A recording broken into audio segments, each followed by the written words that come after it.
অর্জনীয় দিক প্রথম হচ্ছে, এক মাস সিয়াম সাধনার করার পর মুসলিম সমাজের অসংখ্য হাজার হাজার লক্ষ লক্ষ তরুণীকে দেখা যায় এক মাস রোজা রেখে ঈদের দিন থেকে শুরু করে তারা এমন সব পোশাক পরে রাস্তায় বের হয়, এতে করে তাদের পর্দা পরিপূর্ণ হয় না।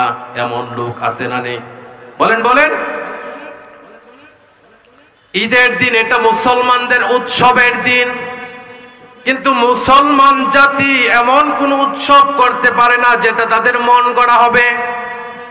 পাশাপাশি আমাদের আশেপাশে অনেক ধর্মের মানুষ আছে, বিশেষ করে হিন্দু ধর্মের মানুষেরা তাদের ধর্মের পূজার সময় তাদের স্লোগান হয়, যেমন খুশি তেমন সাজো।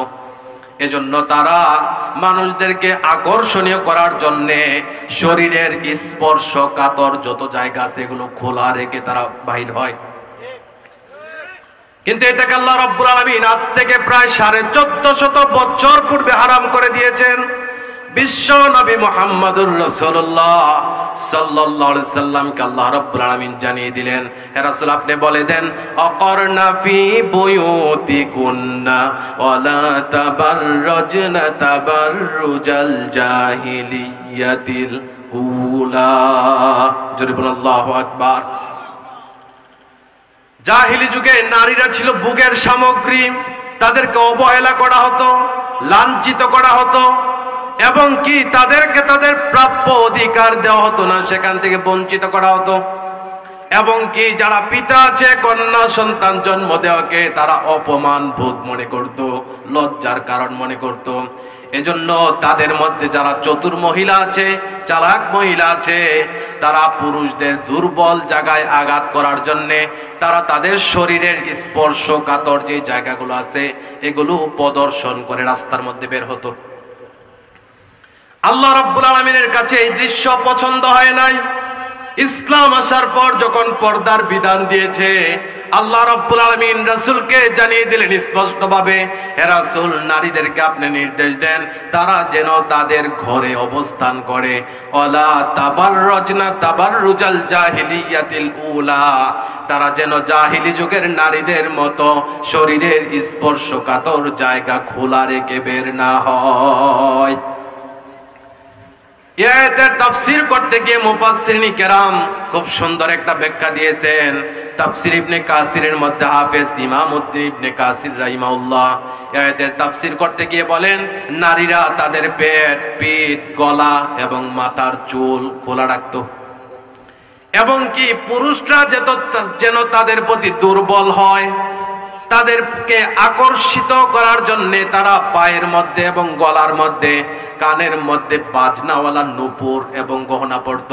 ইসলাম আসার পর তাদেরকে এভাবে বের হওয়া হারাম করেছেন, বাজনাওয়ালা গহনা পরাকে হারাম করেছেন, এবং কি তারা তাদের চুল প্রদর্শন করে বের হতো। ইসলাম আসার পর তাদেরকে চুল ঢেকে রাখারও নির্দেশ দিয়েছেন। এটাকে আল্লাহ রাব্বুল আলামিন হারাম ঘোষণা করে দিয়েছেন।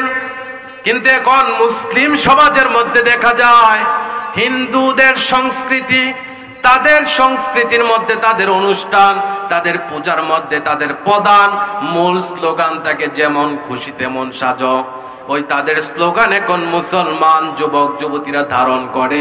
ঈদের দিন তারা তাদের রূপ প্রদর্শন করে, শরীরের স্পর্শকাতর জায়গাগুলো বের করে তারা রাস্তায় বের হয়। আছে না নেই? বলেন বলেন। ইসলাম শুধুমাত্র একটা গতানুগতিক শুধু ধর্মই না, এটা পুরো একটা জীবন ব্যবস্থা। এখানে আপনি উৎসব করতে হলেও মুহাম্মাদুর রাসূলুল্লাহ সাল্লাল্লাহু আলাইহি সাল্লাম যেই পদ্ধতি শিক্ষা দিয়েছেন আমাদের জন্য, তিনি হচ্ছে উত্তম আদর্শ এবং মডেল। তিনি যেই মডেল এবং আদর্শ আমাদের জন্য রেখে গিয়েছেন তার থেকে এক চুল পরিমাণ সরে গিয়েও উৎসব পালন করা আমাদের জন্য বৈধ নয়।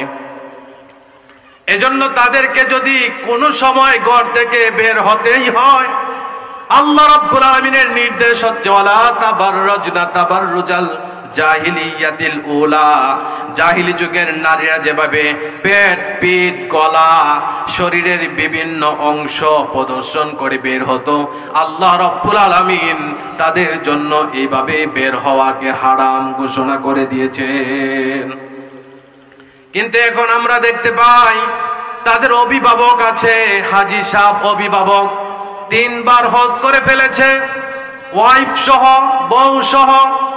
ওই বৃদ্ধা মহিলা রাস্তায় বের হওয়ার সময় হাত মোজা, পা মোজা পরে বের হয়, অথচ তার যুবতী কন্যা 18 বছরের একেবারে টকবকে যুবতী, ওই যুবতীকে বের করার সময় বুকের মধ্যে ওড়না পর্যন্ত দেয় না। এই হচ্ছে মুসলিম সমাজের এখন বাস্তব চিত্র। তাহলে এই শিক্ষাটা রমাদান আমাদেরকে দিয়ে যায়, তাকওয়ার শিক্ষা, আল্লাহকে ভয় করার যেই শিক্ষাটা রমাদান দিয়ে যায়।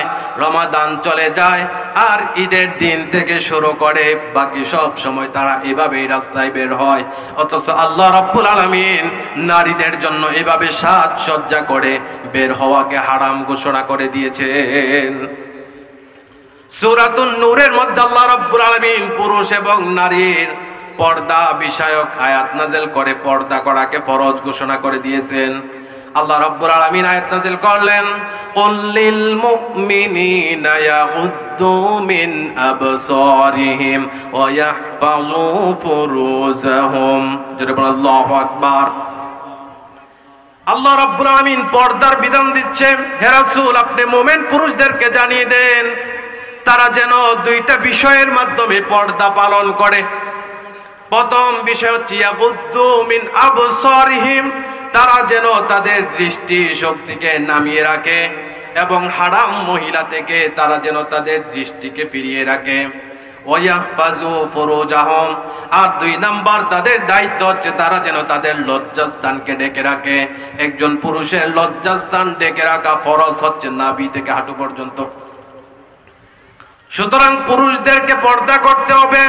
প্রথমে চোখ কন্ট্রোল করে, এরপরও যদি কোনো পুরুষ চোখ কন্ট্রোল করতে না পারে, চোখ দিয়ে হারাম দৃষ্টি দেয়, হারাম দিকে তাকায়, হারাম কোনো মহিলার দিকে তাকায়, আল্লাহ রাব্বুল আলামিন তাদের ব্যাপারে বলেন, ইয়ালামু খাইনাতাল আয়ুনি ওয়া মা তুখফিস সুদূর। জোরে বলুন আল্লাহু আকবার।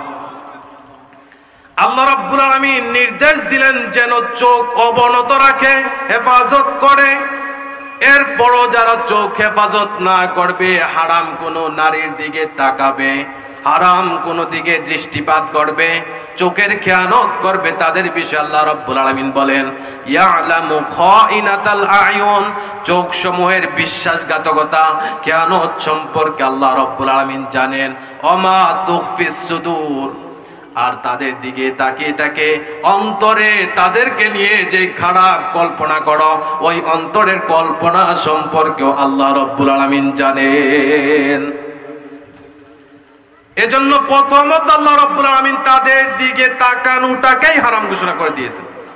কুরআনুল কারীম আল্লাহ রাব্বুল আলামিন 500 বিধান নাযিল করলেন, এর মধ্যে হারাম যত বিধান আছে আল্লাহ রাব্বুল আলামিন স্পষ্ট করে বলে দিয়েছেন এটা হারাম। ওয়াহাল্লাল্লাহুল বাইআ ওয়া হাররামার রিবা, সুদকে হারাম করতে গিয়ে আল্লাহ রাব্বুল আলামিন হাররামা এই শব্দ দিয়েছেন, কিন্তু জিনাকে হারাম করতে আল্লাহ এমন কোনো শব্দ দেয় নাই। আল্লাহ বলেন লা তাকরাবুজ জিনা, জিনা করো না এটা বলেন নাই, জিনার ধারে কাছেও যেও না। সুতরাং চোখের হেফাজত করতে হবে সর্বপ্রথম দায়িত্ব। 2 নম্বর দায়িত্ব হচ্ছে লজ্জাস্থানের হেফাজত করতে হবে।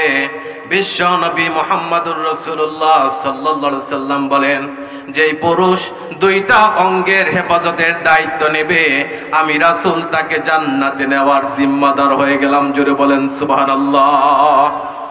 এর প্রথমটা হচ্ছে জিহ্বা। পৃথিবীর অসংখ্য মানুষ নিজেকে কন্ট্রোল করতে পারলেও জিহ্বাকে কন্ট্রোল করতে পারে না। মানুষের সাথে খারাপ আচরণ করা, মানুষকে মিথ্যা তহমত দিয়ে গীবত করা, এই জিনিসটা সকলে বিরত থাকতে পারে না। তাহলে সর্বপ্রথম যে ব্যক্তি নিজের জিহ্বার হেফাজতের দায়িত্ব নেবে, 2 নাম্বার লজ্জাস্থানের হেফাজতের দায়িত্ব নেবে। রাসূলুল্লাহ সাল্লাল্লাহু আলাইহি সাল্লাম কঠিন কিয়ামতের ময়দানে তাকে জান্নাতে নেওয়ার দায়িত্ব নিয়ে নেবেন। জোরে বলেন সুবহানাল্লাহ। তাহলে পুরুষদেরকে এই 2টা বিষয়ের মাধ্যমে পর্দা করতে হবে।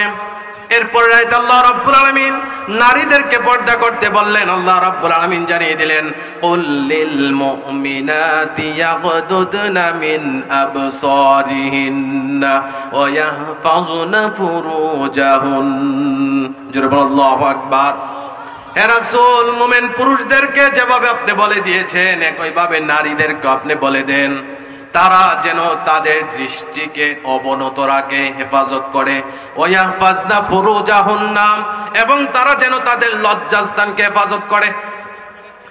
এই আয়াতের তাফসীর করতে গিয়ে হাফেজ ইমামউদ্দিন ইবনে কাসির রাহিমাহুল্লাহ তার ইবনে কাসিরের মধ্যে ব্যাখ্যা করতে গিয়ে বলেন, নারীদেরকে শুধুমাত্র লজ্জাস্থান ঢাকলেই হবে না, এমন ঢিলে ডালা পোশাক দ্বারা ঢাকতে হবে যেন কোনো পুরুষ যদি তার দিকে তাকিয়েও ফেলে, সে যেন তার শরীরের কোনো অংশ অনুধাবন করতে না পারে।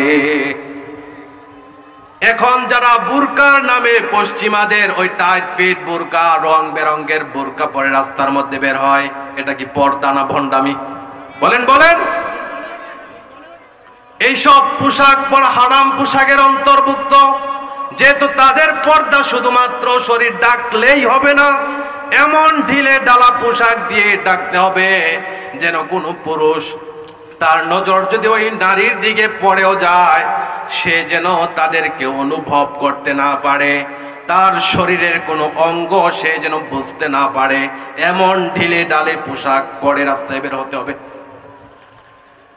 এখন যারা উৎসবের নাম দিয়ে ছেলে মেয়ে, বয়ফ্রেন্ড গার্লফ্রেন্ড, তারপর যত ভাই আছে, চাচাতো ভাই, খালাতো ভাই, ফুফাতো ভাই, এই সমস্ত মানুষদের সাথে দেখা করা তাদের জন্য আল্লাহ রাব্বুল আলামিন হারাম করেছেন। তাদেরকে নিয়ে যারা রাস্তাঘাটে বের হচ্ছে, বিভিন্ন পর্যটক জায়গাগুলোতে তারা ভিড় করতেছে, রেস্টুরেন্ট, বড় বড় রিসোর্টগুলোর মধ্যে যারা বুকিং দিচ্ছে, এই হারাম সম্পর্ক যতক্ষণ পর্যন্ত ছাড়তে না পারবে, ততক্ষণ পর্যন্ত তারা ইসলামের মধ্যে পরিপূর্ণভাবে প্রবেশ করতে পারবে না। তাহলে আমাদের প্রথম বর্জনীয় বিষয়টা হচ্ছে হারাম জেনার সম্পর্ক বজায় না রাখা, এবং কে এইভাবে নিজেদেরকে প্রদর্শন করে বের না হওয়া। যেহেতু আমরা ইসলাম ধর্মের অনুসারী, ইসলাম মানি, ইসলামকে মানার চেষ্টা করি, সুতরাং আমাদের জন্য এইভাবে সাজসজ্জা করে রাস্তার মধ্যে বের হওয়া এটা বৈধ নয়। 2 নাম্বার আমাদের বর্জনীয় দিক।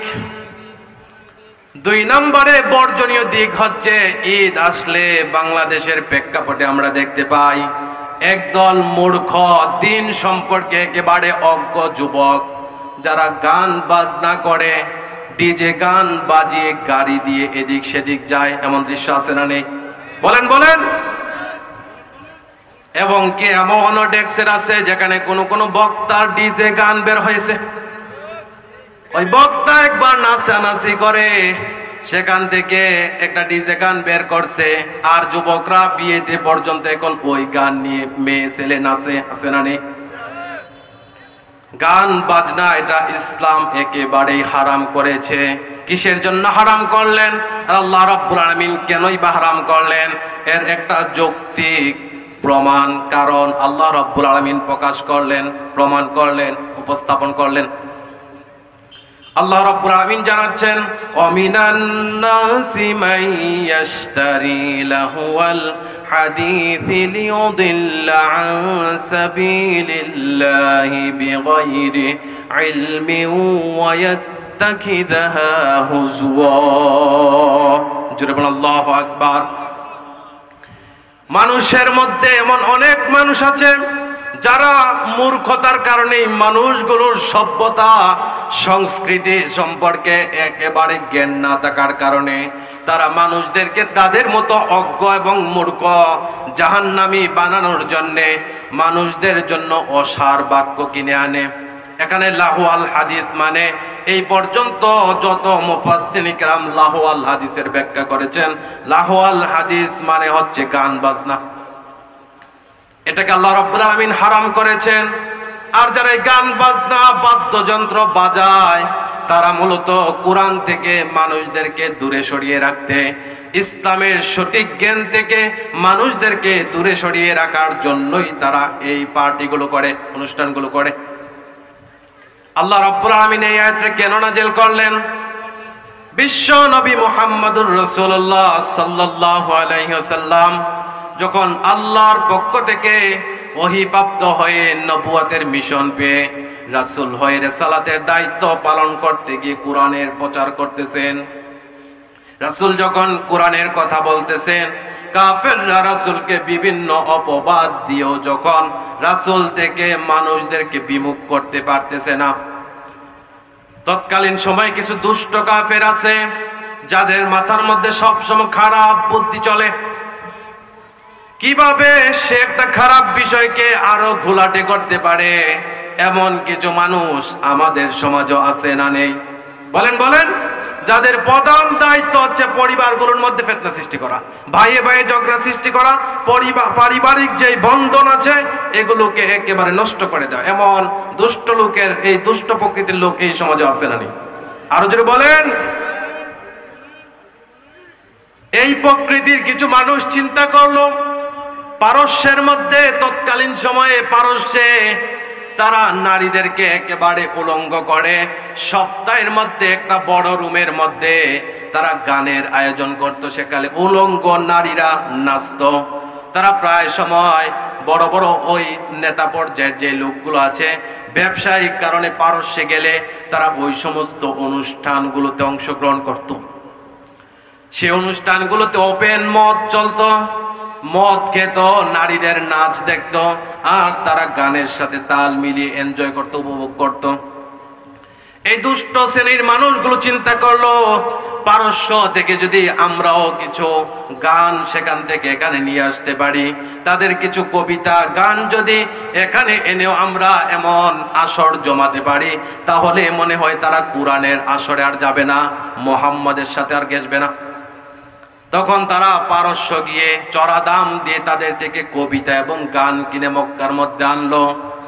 আনার পর তারা মদের বারের আয়োজন করলো, নারীদেরকে উলঙ্গ করে তারা বিশাল আসরের মধ্যে মদ খেত, গান বাজনা করত, আর তারা একেবারে ওপেন ভাবে এগুলো এনজয় করত, উপভোগ করত। আল্লাহ রাব্বুল আলামিন তাদের উদ্দেশ্য কি এটা রাসূলুল্লাহ সাল্লাল্লাহু আলাইহি সাল্লামকে আল্লাহ বলে দিলেন, এবং এই উদ্দেশ্য কিয়ামতের আগ পর্যন্ত স্থায়ীভাবে রেখে দেওয়ার জন্য আল্লাহ রাব্বুল আলামিন কোরআনে আয়াত নাযিল করার মাধ্যমে জানিয়ে দিলেন। জোরে বলেন সুবহানাল্লাহ। মানুষদের মধ্যে এমন কিছু লোক আছে মাইয়াশতারি, যারা ক্রয় করে লাহওয়াল হাদিস, অসার বাক্য, অনর্থক বাক্য। তৎকালীন সময়ে পারস্যের ওই কবিতাগুলোর মূল উপপাদ্য ছিল নারী এবং মদ, যেটা আপনি ভারতীয় উপমহাদেশের বাংলা যে সাহিত্য আছে এই সাহিত্যের মধ্যে পাবেন। বাংলা সাহিত্য নিয়ে যাদের পড়াশোনা আছে 90% নারী প্রেমের কাহিনী আর উলঙ্গপনাই মদ মাদকতা। এজন্য আমরা দেখতে পাই ঢাকা বিশ্ববিদ্যালয়ে চারুকলা এবং সাহিত্য বিভাগে যারা পড়ে এর অধিকাংশই নাস্তিক হয়, ঠিক কিনা বলেন? এই যে আগামী দিন 1 বৈশাখ 14 এপ্রিল সেখান থেকে বিশাল বড় র্যালি বের হবে, তারা অনুষ্ঠান করবে, কিন্তু মুসলমানরা জানে না এমন অনুষ্ঠান এগুলো সব শিরকে বড়া, এগুলোতে অংশগ্রহণ করা হারাম। সুতরাং কোন মুসলমানের সন্তান এই অনুষ্ঠানে অংশগ্রহণ করতে পারে? আরো জোরে বলেন। এই সাহিত্যগুলো সব এই প্রেমের কাহিনী, নর্তকী, উলঙ্গ নারীর বর্ণনা দিয়ে ভরা। এই জন্য যারা এগুলো পড়ে এর অধিকাংশই নাস্তিক আর মুরতাদ হয়, যারা ধর্মে বিশ্বাসী না। এই সমস্ত মানুষগুলো মক্কার মধ্যে এই বাক্যগুলো কিনে আনছে, তারা আসর জমাচ্ছে, ফ্রিতে মদ দিচ্ছে, আর এইসবের তালে তালে তারা বাজনা বাজাচ্ছে, যেন মানুষ কোরআনের আসর ছেড়ে দিয়ে তাদের এই আসরগুলোর মধ্যে ভিড় জমায়। কিন্তু আল্লাহ রাব্বুল আলামিন বলে দিয়েছেন এই দুষ্ট প্রকৃতির মানুষগুলো লাহওয়াল হাদিস, অসার বাক্য কিনে আনে।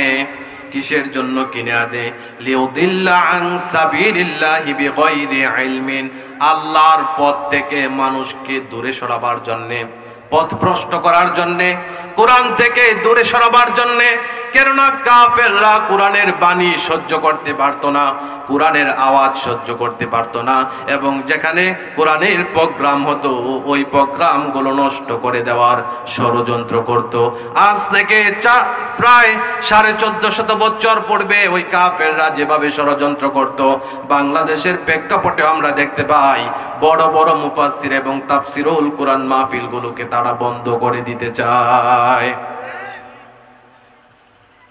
এই কাফেরদের মূল ভাষ্য কি? তাদের কথাগুলো কেমন? তাদের চিন্তা কেমন? আল্লাহ রাব্বুল আলামিন তাদের মনের কথাগুলো আমাদেরকে জানিয়ে দিচ্ছেন। তাদের চিন্তা চেতনা কি, এটা আল্লাহ রাব্বুল আলামিন আমাদেরকে জানিয়ে দিচ্ছেন। আল্লাহ রাব্বুল আলামিন বলতেছেন, অকালাল্লাযীনা কাফারু লা তাসমাউ লিহাযাল কুরআন ওয়ালগাউ ফীহি লাআল্লাকুম তাগলিবুন। জোরে বলুন আল্লাহু আকবার। তারা পারস্য থেকে এইসব গান বাজনা মদ মাদকতা এনে ক্ষান্ত অন্যায়। এই কাফেররা মানুষদেরকে বলে লা তাসমাউ লিহাযাল কুরআন, তোমরা এই কোরআন শ্রবণ করিও না, এই কোরআন তোমরা কখনোই শ্রবণ করিও না। ওয়াল গাউফিহি লাআল্লাকুম তাগলিবুন, শ্রবণ করবা না এতটুকুতেই তোমাদের দায়িত্ব শেষ না, উল্টা আরো যেখানেই কোরআনের আসর হবে, কোরআনের মাজমা হবে, কোরআনের মাহফিল হবে, ওই মাহফিলগুলোকে তোমরা বানচাল করে দেওয়ার চেষ্টা করবা। লাআল্লাকুম তাগলিবুন, তাহলে তোমরাই বিজয়ী হবা। এই কাফেররা মনে করত কোরআনের আওয়াজ বন্ধ করতে পারলেই বিজয় হবে, কিন্তু প্রকৃতপক্ষে বিজয়ী ঈমানদাররা, ঠিক কিনা বলেন?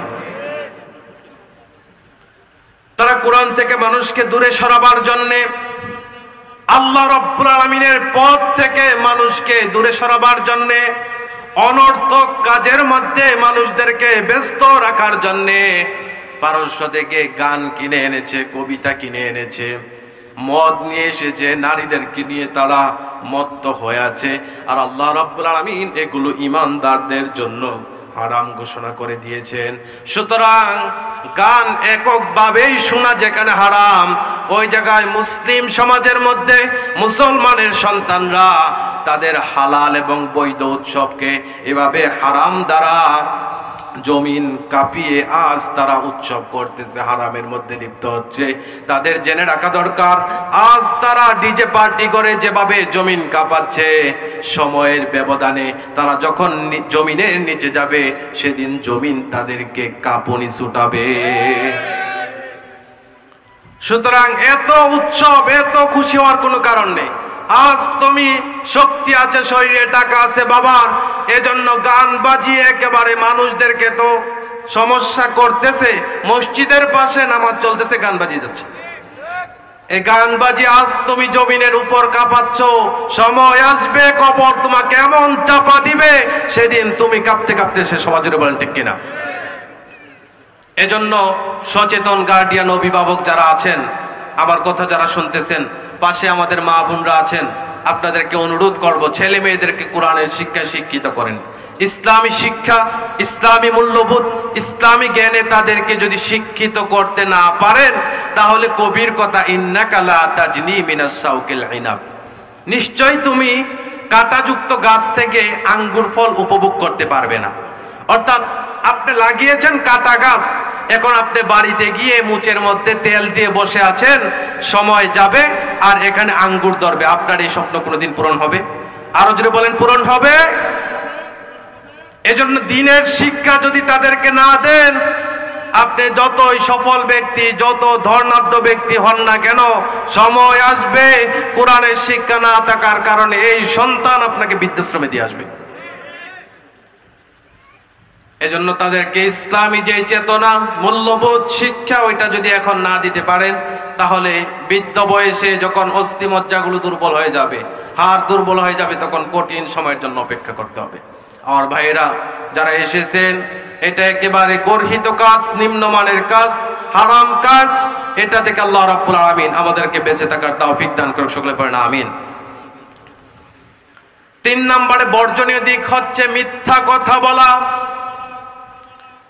আমাদের সমাজে অনেক মুসল্লি এবং রোজাদার আছে যারা রমাদানুল মুবারকের সম্মানার্থে রমাদান আসলে মোটামুটি মিথ্যা ছেড়ে দেওয়ার চেষ্টা করে। যেই মানুষগুলো রমাদানের আগে মিথ্যা কথা বলে, রমাদান শেষ হয়ে গেলে তারা মনে করে আবার মিথ্যা কথা বলতে পারবো। তারা মনে করে শুধুমাত্র রমজানে মিথ্যা বলা যাবে না, বাইরে বলা যাবে। এই মিথ্যা কথা বলাটা এটা একেবারে জঘন্য পর্যায়ের হারাম। রাসূলুল্লাহ সাল্লাল্লাহু আলাইহি সাল্লাম মিথ্যাকে কত জঘন্যভাবে হারাম এটাকে বলতে গিয়ে তিনি মসজিদে নববীর মধ্যে হেলান দিয়ে বসেছিলেন।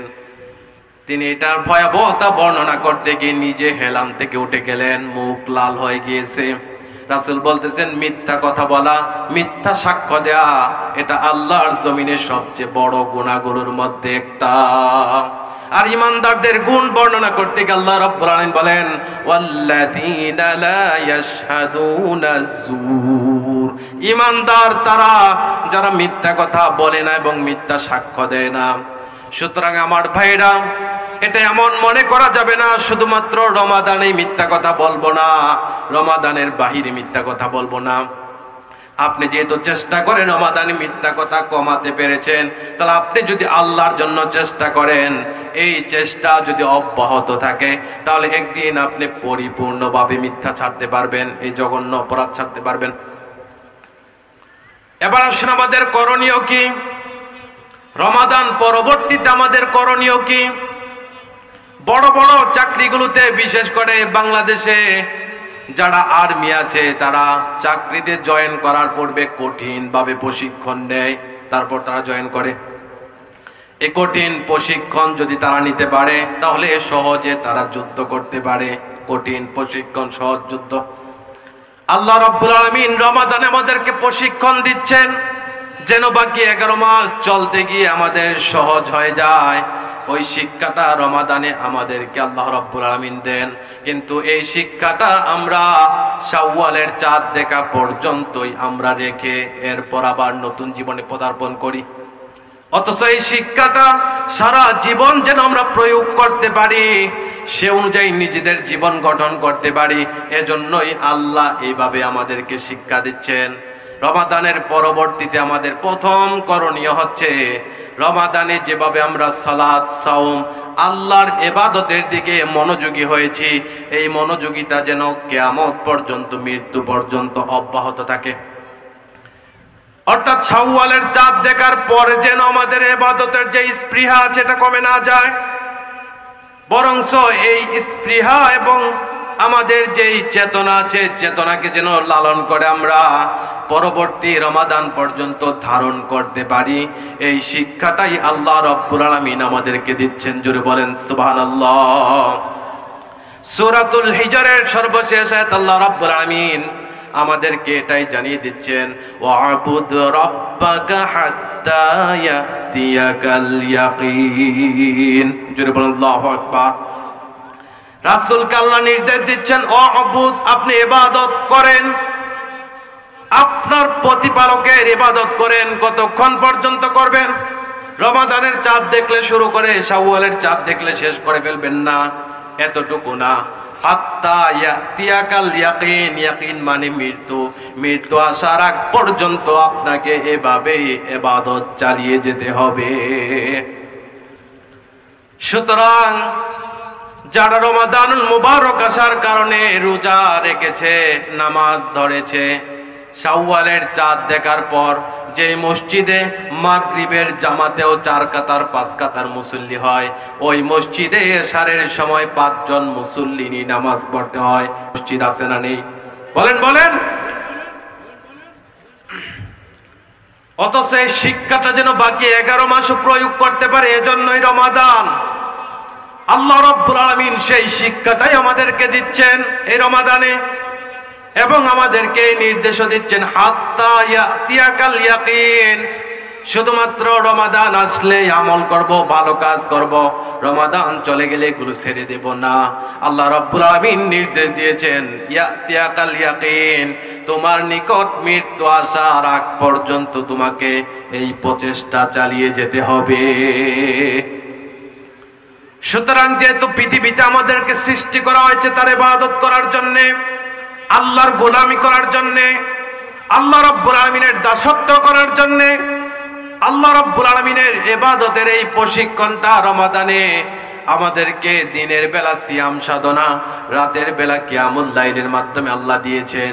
সুতরাং এই মাসে যদি দুনিয়ার সকল কাজের পাশাপাশি ইবাদতে আমরা অভ্যস্ত হয়ে যাই, পরবর্তীতেও আমাদের জন্য এটা করা সহজ হবে। যদি বলেন ঠিক কিনা? তারা আমার ভাইরা, যারা রমাদান মুবারক আসার কারণে কোরআন ধরেছিলেন, তাহাজ্জুদ ধরেছিলেন, এটা বাকি 11 মাসও ধরে রাখা যাবে? আরো জোরে বলেন। প্রথম কাজ হচ্ছে ইবাদতের ধারাবাহিকতা রক্ষা করা। আল্লাহ রাব্বুল আলামিনের কাছে ওই আমল বেশি প্রিয় যেটা ধারাবাহিকতার সাথে নিয়মিত করা হয়, যদিও এটা একেবারেই অল্প হয়। এটা যত অল্পই হোক না কেন, এটা যদি ধারাবাহিকভাবে কোনো ইমানদার করে, তাহলে আল্লাহ রাব্বুল আলামিন তার এই ইবাদতটাকেই বেশি পছন্দ করেন। জুড়ে বলেন সুবহানাল্লাহ। 2 নাম্বার আমাদের করণীয় হচ্ছে, রমাদানুল মুবারক আসার কারণে আমরা যেভাবে কোরআনের সাথে একটু সম্পৃক্ত হতে পেরেছি, এটা যেন শাওয়ালের চাঁদ দেখার সাথে সাথে এই স্পৃহাটা নষ্ট না হয়। কোরআনের সাথে আমাদের সম্পর্ক রমাদানে যেভাবে একটু একটু হয়েছে, এই সম্পর্কটা যদি বাকি 11 মাস আমরা যত্ন করতে পারি, লালন করতে পারি, কোরআনের সাথে যদি আমরা সম্পৃক্ত হতে পারি, তাহলে আল্লাহ রাব্বুল আলামিন আমাদেরকে দুনিয়া এবং আখিরাতের সমস্ত কল্যাণ এবং বারাকা দান করবে। জুড়ে বলেন সুবহানাল্লাহ। এজন্য আমাদের 2 নাম্বার করণীয় হচ্ছে, রমাদানে যেভাবে কোরআনের সাথে আমরা সম্পর্ক গড়েছি, রমাদানের পরেও আমরা যেন এই সম্পর্কটাকে আরো উন্নত করতে পারি, মজবুত করতে পারি, শক্তিশালী করতে পারি, সেই চেষ্টা অব্যাহত রাখা। প্রতিনিয়ত কোরআন থেকে একটু হলেও দেখে দেখে পড়া, অনুবাদ সহ। আর যদি এই কাজটা আমরা না করি, দুনিয়া নিয়ে ব্যস্ত হয়ে যাই, পরিবারের ভালোবাসা, দুনিয়ার চিন্তায় যদি আল্লাহর থেকে মুখ ফিরিয়ে নেই, কোরআন থেকে মুখ ফিরিয়ে নেই, আল্লাহ রাব্বুল আলামিন দুনিয়ার এই জীবনটাকে আমাদের জন্য জাহান্নাম বানিয়ে দিবেন এবং সংকীর্ণ করে দিবেন। আল্লাহ রাব্বুল আলামিন নিজেই বলতেছেন, ওমান আ'রাদা আন যিকরি ফা ইন্না লাহু মাঈশাতান দানকা ওয়া নাহশুরুহু ইয়াওমাল কিয়ামাতি আ'মা। জোরে বলুন আল্লাহু আকবার। যে ব্যক্তি আ'রাদা, মুখ ফিরিয়ে নেবে, বিমুখ হবে, সম্পর্ক ছিন্ন করবে, আং যিকরি, আমার জিকির থেকে। এখানে জিকির মানে কোরআন। কোরআনুল কারীমে জিকির শব্দটা 5টা অর্থে ব্যবহৃত হয়েছে। এই আয়াতের মধ্যে আল্লাহ রাব্বুল আলামিন জিকির দ্বারা কোরআন বুঝিয়েছেন। যারা আমার জিকির থেকে মুখ ফিরিয়ে নেবে, কোরআন থেকে মুখ ফিরিয়ে নেবে, ফা ইন্না লাহু মাঈশাতান দানকা, দুনিয়ার এই বিশাল জমিনটাকে তাদের জন্য একেবারেই সংকীর্ণ করে দেব, তাদের জন্য ছোট করে দেব। পুরা পৃথিবী জুড়ে তাদেরকে আল্লাহ রাব্বুল আলামিন লাঞ্ছিত করবে। লাঞ্ছিত করবে এজন্যই পুরা পৃথিবীর মধ্যে অন্য কোন ধর্ম এত দামি বই বহন করতে পারে না। খ্রিস্টানরা বাইবেল দিয়ে তাদের ধর্ম পরিচালনা করে, অথচ হযরতে ঈসা আলাইহিস সালামের উপর যে ইনজিল নাজিল হয়েছিল, তাহার বিদায়ের পর তারা এটার মধ্যে সংযোজন বিয়োজনের মাধ্যমে এই বাইবেলকে অর্থাৎ ইনজিলকে তারা বিকৃত করে ফেলেছে। এজন্য এটার দাম নেই। ইহুদিরা তাওরাতকে বিকৃত করে ফেলেছে তাদের সুবিধা অসুবিধা অনুযায়ী। এজন্য বর্তমানে তাওরাতের কোনো দাম নেই, এটার কোনো ওজন নেই।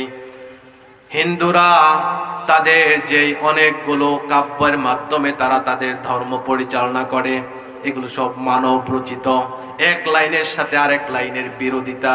কিন্তু কোরআন এত দামি এবং এত মূল্যবান যে কোরআনের মধ্যে এক বিন্দু পরিমাণেও ভুল নেই। জুড়ে বলেন সুবহানাল্লাহ।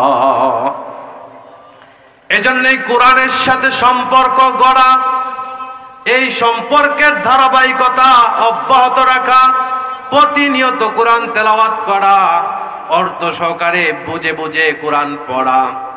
কেননা আল্লাহ রাব্বুল আলামিন বোঝার জন্য কোরআনটাকে একেবারেই সহজ করেছেন। সূরাতুল কমারের মধ্যে আল্লাহ রাব্বুল আলামিন একই আয়াত 4 জায়গায় উল্লেখ করেছেন।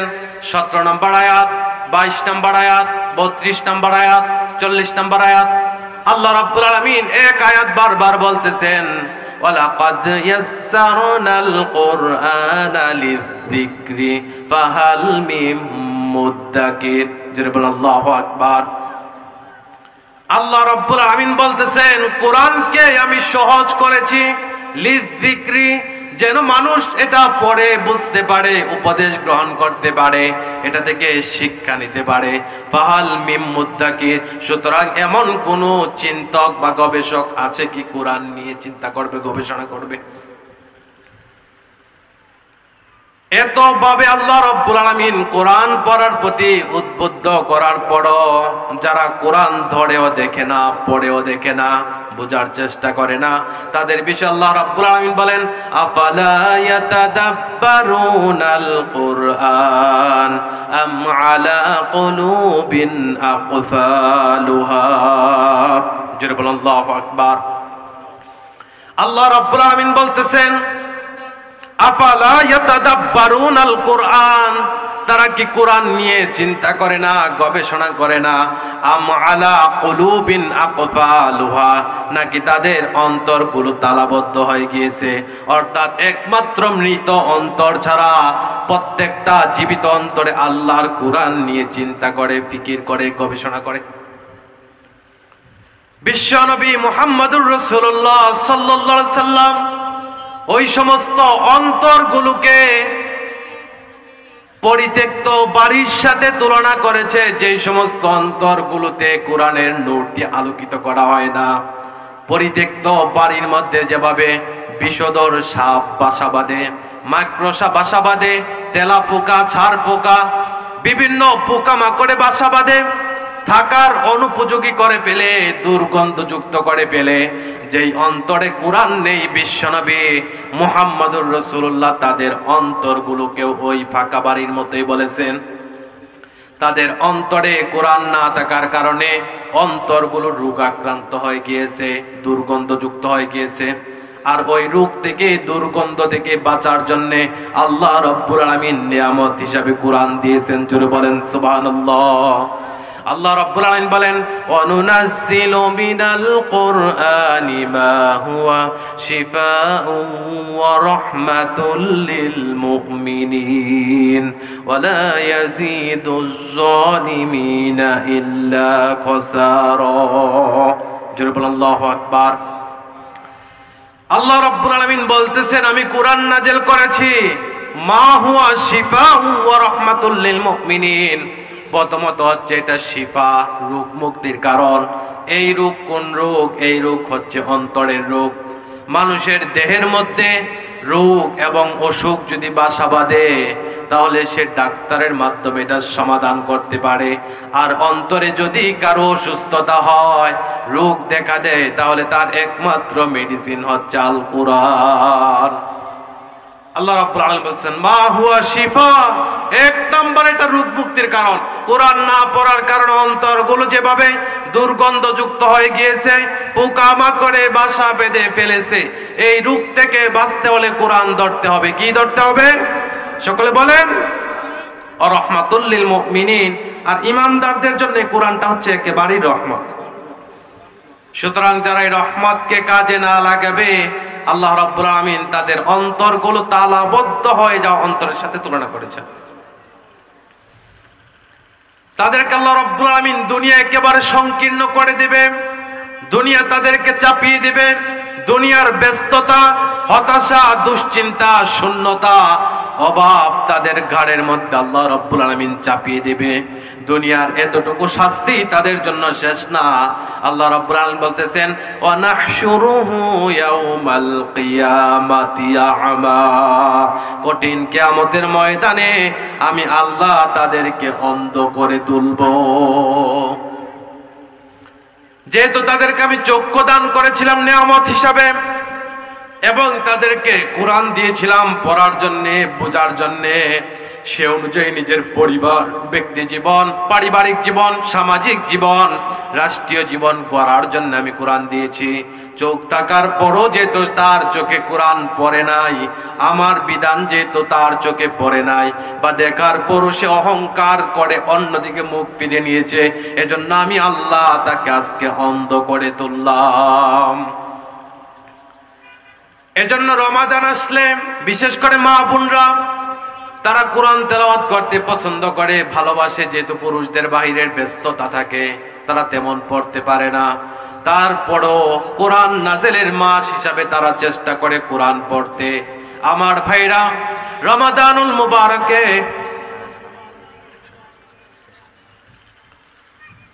আমরা যেভাবে চেষ্টার মাধ্যমে কোরআনে আমাদের শত ব্যস্ততার পরও কোরআনের জন্য একটু সময় বের করতে পেরেছি, রমাদানের পরবর্তী জীবনের জন্য যদি আমরা কোরআনের জন্য একটু সময় বরাদ্দ দেই, তাহলে আল্লাহ রাব্বুল আলামিন আমাদের জীবনটাকে রহমত এবং বারাকায় পরিপূর্ণ করে দিবেন। জোরে বলেন সুবহানাল্লাহ। এজন্য 2 নম্বর, রমাদানের পরবর্তী আমাদের করণীয় হচ্ছে রমাদানুল মুবারক আসার কারণে, রমাদান মুবারক আমরা যেভাবে কোরআনের সাথে সম্পর্ক গড়তে পেরেছি, পরবর্তীতে আমাদের দায়িত্ব হচ্ছে এই সম্পর্কটাকে যত্ন করা। কোরআনের সাথে আমরা সম্পৃক্ত হব, কোরআন পড়ব, বুঝব, অনুবাদ সহকারে কোরআন পড়ে সেই অনুযায়ী আমাদের জীবন গঠন করব। আল্লাহ আমাদেরকে কবুল করুক, সকলে পড়েন আমিন। 3 নম্বর আমাদের দায়িত্ব এবং কর্তব্য হচ্ছে রমাদানের পরবর্তী সময়ও আমরা যেভাবে রমাদানে শত ব্যস্ততা, ক্লান্ত থাকার পরও 2-4 রাকাত তাহাজ্জুদের অভ্যাস করতে পেরেছি, এই চেষ্টা যেন অব্যাহত থাকে। রমাদানের পরবর্তী সময়ে যেন আমরা তাহাজ্জুদ পড়তে পারি, কেননা এই সময়টা আল্লাহ রাব্বুল আলামিনের প্রিয় বান্দা এবং কাছাকাছি যাওয়ার জন্য অত্যন্ত দামি। পৃথিবীতে যদি পৃথিবীর বড় বড় সেলিব্রিটি আমাদের এই দেবীর দ্বারা আসে, আপনাদের সাথে ফ্রিতে দেখা দিতে চায়, তাহলে কে নেই যে তাদের সাথে দেখা করবে না? বড় বড় সেলিব্রিটি যদি আসে, বিশেষ করে যারা খেলা প্রেমিক, বিদেশ থেকে বড় বড় তারকারা আসলে তারা এমন কেউ নেই যে এখানে আসবে না, সকলে আসবে। তাহলে সামান্য একজন তারকার ভালোবাসায় ভক্ত হওয়ার কারণে আপনি যদি আপনার সমস্ত ক্লান্তি ত্যাগ করে এখানে আসতে পারেন, তাহলে মহান রব, যিনি পুরা বিশ্বের সৃষ্টিকর্তা, পালনকর্তা, স্বয়ং তিনি আরশ আজিম থেকে দুনিয়ার আসমানে নেমে আসেন এবং কে আমাদেরকে ডাকতে থাকেন, কার ক্ষমা দরকার ক্ষমা চাও, ক্ষমা করে দেবো। আল্লাহু আকবার। আল্লাহ রাব্বুল আলামিন আমাদেরকে ওই সময়টাতে ক্ষমার অফার করেন, আমাদেরকে ক্ষমা করে দিবেন, আমাদেরকে ভালোবাসবেন, প্রিয় করে নেবেন। ওই সুযোগটা যেন আমাদের হাত ছাড়া না হয়, এজন্য আমাদের প্রত্যেকের কর্তব্য হচ্ছে রমাদানের পরবর্তী সময়েও এই তাহাজ্জুদের অভ্যাসটা গড়ে রাখা, এটা ধরে রাখা। তাহাজ্জুদের মাধ্যমে আল্লাহ রাব্বুল আলামিন রাসূলুল্লাহ সাল্লাল্লাহু আলাইহি সাল্লামকে এত সম্মানের এক জায়গায় উত্তীর্ণ করেছেন, কঠিন কিয়ামতের ময়দানে প্রত্যেক নবী রাসূল পর্যন্ত যখন ইয়া নাফসি করবে, সেদিন মুহাম্মাদুর রাসূলুল্লাহ ইয়া নাফসি করবে না, সেদিন মুহাম্মাদুর রাসূলুল্লাহ থাকবে মাকামে মাহমুদে। আল্লাহু আকবার। আর এই মাকামে মাহমুদ অর্জন হয়েছে শুধুমাত্র তাহাজ্জুদের কারণে। আল্লাহ রাব্বুল আলামিন বলতেছেন, وَمِنَ اللَّيْلِ فَتَهَجَّدْ بِهِ نَافِلَةً لَكَ عَسَى أَن يَبْعَثَكَ رَبُّكَ مَقَامًا মাহমুদা। রাতের কিছু অংশ তাহাজ্জুদ পড়া নাফিলাতাল্লাহ, এটা আপনার জন্য নফল করা হয়েছে, ফরজ না। আশা করা যায় যদি এটার সাথে আপনি অভ্যস্ত হতে পারেন, কঠিন কিয়ামতের ময়দানে আল্লাহ রাব্বুল আলামিন আপনাকে মাকামে মাহমুদ দান করবেন। জোরে বলেন সুবহানাল্লাহ। বিশ্বনবী মুহাম্মদুর রাসূলুল্লাহ সাল্লাল্লাহু আলাইহি সাল্লাম, তিনি ছিলেন একেবারে মাসুম, নিষ্পাপ, এরপরও তিনি তাহাজ্জুদ কিয়ামুল লাইল করতে করতে পা ফুলিয়ে ফেলতেন। শুধুমাত্র এজন্যই করেছেন, কঠিন কিয়ামতের ময়দানে তিনি যদি মাকামে মাহমুদ উত্তীর্ণ হতে পারেন, সেখান থেকে তিনি তার উম্মাহের জন্য সুপারিশ করবে, আর আল্লাহ যেন রাসূলুল্লাহর সুপারিশ কবুল করতে পারে, এজন্য রাসূলুল্লাহ উম্মাহের জন্য এই ত্যাগ এবং কুরবানি করেছেন।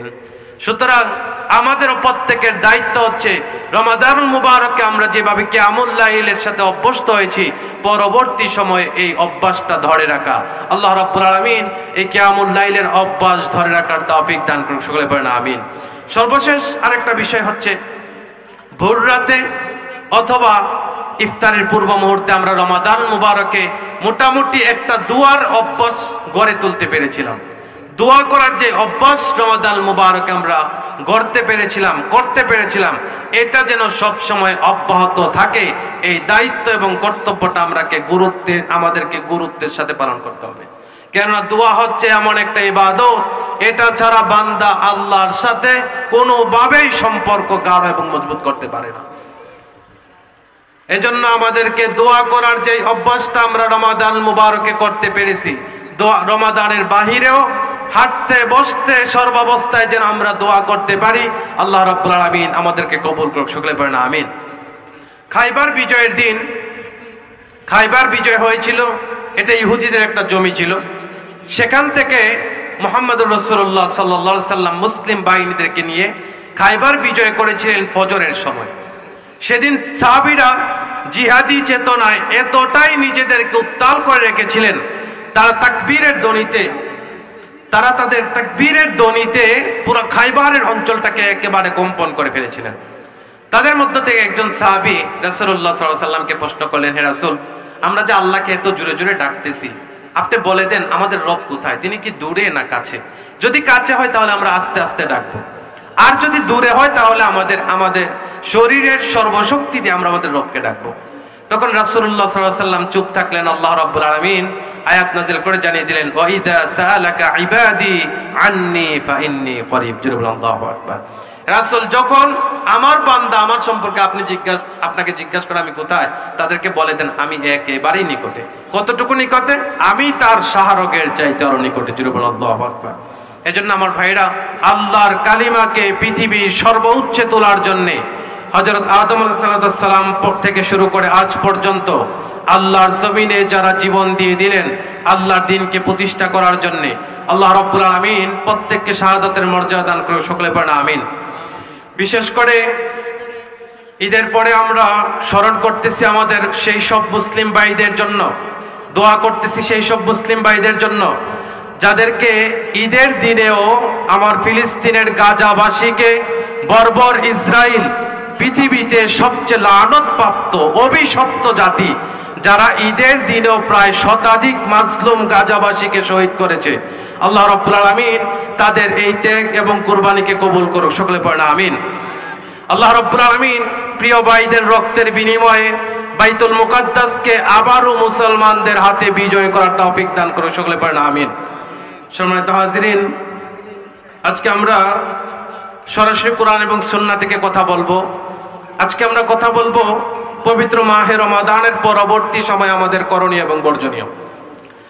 আল্লাহ রাব্বুল আলামিন আমাদের জীবনের যে গুনাহ সামগ্রী আছে এগুলো মুছে ফেলার জন্য স্পেশাল একটা অফার, স্পেশাল একটা মাস, স্পেশাল একটা রজনী পবিত্র রমাদান মুবারকে দিয়েছে। এই রমাদান মুবারক তাকওয়ার অনুশীলনের একটা মাস। এই মাসে অনুশীলন করে আমরা যেন পরবর্তীতে প্র্যাকটিস করতে পারি, এটা যেন প্রয়োগ করতে পারি। এজন্য রমাদানুল মুবারকের পরবর্তী করণীয় এবং বর্জনীয় কি, সেই সম্পর্কে আমরা কোরআন এবং সুন্নাহ থেকে কথা বলবো, সকলে পড়ি ইনশাআল্লাহ। আমরা প্রথমে বর্জনীয় দিকগুলো আলোচনা করব। আল্লাহ রাব্বুল আলামিন আমাদেরকে শুনে বোঝার তৌফিক দান করুক এবং আমল করার তৌফিক দান করুক, সকলে বলেন আমিন। আল্লাহ রাব্বুল আলামিন রমাদানুল মুবারক দিয়েছেন, রোজার বিধান দিয়েছেন আমাদেরকে আত্মশুদ্ধি অর্জন করার জন্য। আল্লাহ রাব্বুল আলামিন এই অনুশীলনের মাধ্যমে আমাদেরকে তাকওয়ার যে মূল শিক্ষাটা আছে ওই শিক্ষাটা দিচ্ছেন। এই শিক্ষা আল্লাহ রাব্বুল আলামিন শুধুমাত্র এই উম্মাহকে দিচ্ছেন এমনটা না, পূর্ববর্তী হযরতে আদম আলাইহিস সালাম থেকে শুরু করে হযরতে ঈসা আলাইহিস সালাম পর্যন্ত যত শরিয়া অতিবাহিত হয়েছে প্রত্যেক শরিয়ার মধ্যে রমাদানের রোজা ছিল। আর এই রোজার বিধানটা আল্লাহ রাব্বুল আলামিন দিয়েছেন, কিসের জন্য দিয়েছেন আল্লাহ ব্যাখ্যা করে নিজেই বলতেছেন লাআল্লাকুম তাত্তাকুন। উপবাসের মাধ্যমে, ত্যাগের মাধ্যমে যেন তোমরা তাকওয়ার অনুশীলনের মাধ্যমে তাকওয়া অর্জন করতে পারো, আল্লাহর প্রিয় হতে পারো। কুরবানির মাধ্যমে নিজেদের ইচ্ছার ত্যাগ এবং কুরবানি দেওয়ার মাধ্যমে তোমরা যেন আল্লাহর প্রিয় হতে পারো, তাকওয়ার শিক্ষায় শিক্ষিত হতে পারে। এজন্য আল্লাহ রাব্বুল আলামিন এই রমাদানুল মুবারকের রোজাগুলো দিয়েছেন। রমাদান মুবারক চলে যায়, কিন্তু রমাদান চলে যাওয়ার পর আমাদের কিছু শিক্ষা দিয়ে যায়।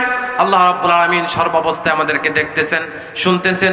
আমাদের মনের যে চাহিদা, যে চাওয়া, এটা হয়তোবা আমাদের সীমাবদ্ধতার কারণে আমরা আল্লাহর কাছে উপস্থাপন করতে পারি না, কিন্তু আল্লাহ রাব্বুল আলামিন জানেন। এজন্য আমরা আমাদের ভাষায় যতটুকু পারি এটা রবের সামনে উপস্থাপন করব ইনশাআল্লাহ।